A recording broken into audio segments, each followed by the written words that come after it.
السلام علیکم ورحمۃ اللہ وبرکاتہ۔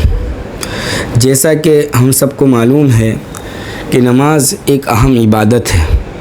نماز کے اندر بہت ساری چیزیں سمجھنے کی ہے کہ نماز میں کچھ فرائض ہیں، کچھ واجبات ہیں، کچھ سنن ہیں، کچھ مستحبات ہیں۔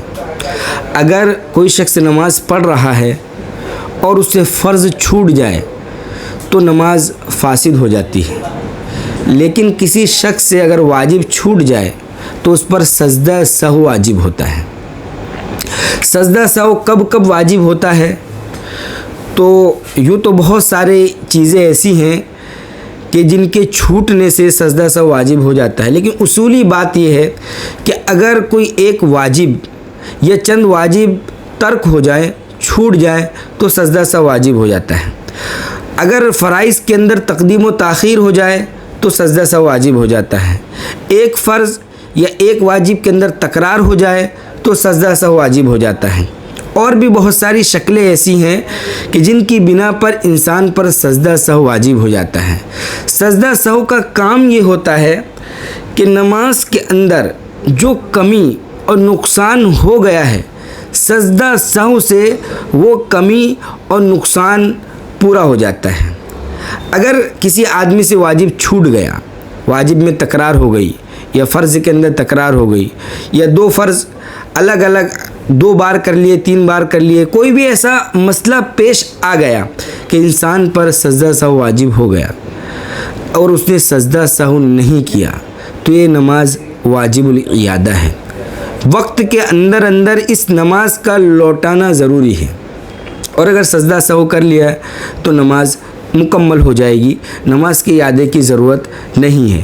جیسا کہ ہم کو ایک فتوے سے معلوم ہوتا ہے کہ ایک یا کئی واجبات بھول سے چھوٹ جائیں، یا کسی واجب کو اس کے متعینہ مقام سے مقدم یا مؤخر کر دیا، یعنی اگر ایک واجب چھوٹے یا چند واجب چھوٹ گئے، ایک ہی سجدہ سہو واجب ہوگا۔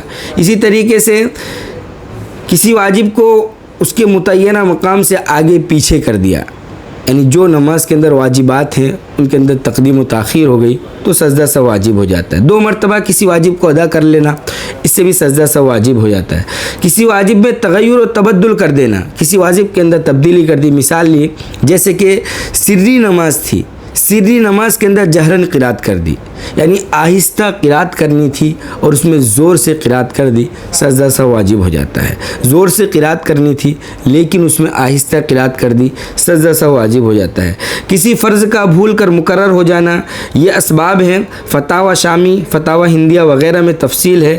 قاعدہ اخیرہ میں تشہد پڑھ کر سلام پھیر کر سجدہ سہو کیا جاتا ہے۔ آگے سجدہ سہو کب کب واجب ہوتا ہے یہ اصولی بات ہم نے بتا دی، کبھی موقع ملے گا تو انشاءاللہ ان واجبات کی تفصیل بھی بیان کر دی جائے گی، لیکن یہاں پر یہ بات بھی معلوم ہونا ضروری ہے کہ سجدہ سہو کرنے کا طریقہ کیا ہے۔ سجدہ سہو ہمارے اوپر واجب ہو گیا، اب ہم سجدہ سہو کریں گے کس طریقے سے؟ تو جب ہم قاعدہ اخیرہ میں ہوں تو اس وقت ہم التحیات پڑھیں۔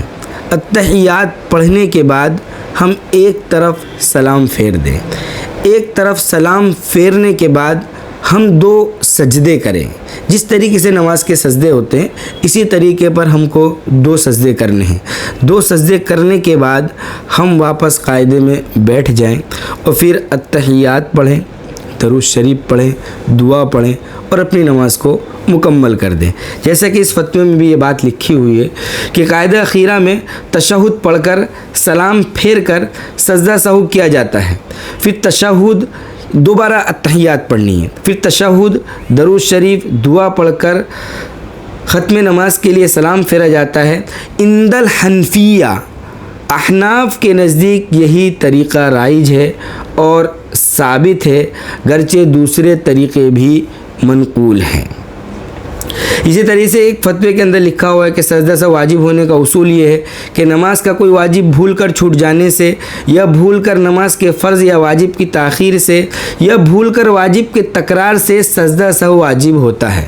سجدہ سہو کا طریقہ یہ ہے کہ قاعدہ اخیرہ میں پوری التحیات پڑھنے کے بعد درود شریف اور دعا پڑھے بغیر، یعنی ہم کو جب سجدہ سہو کرنا ہے تو اس موقع پر ہم کو درود شریف اور دعا نہیں پڑھنی ہے۔ دائیں طرف ایک مرتبہ سلام پھیر کر 2 سجدے کر لیے جائیں اور ہر سجدے میں حسب معمول سبحان رب الاعلیٰ کہے اور سجدے کے بعد پھر بیٹھ کر التحیات درود شریف اور دعا پڑھ کر دائیں اور بائیں سلام پھیر دیا جائے۔ یہ شکل ہے۔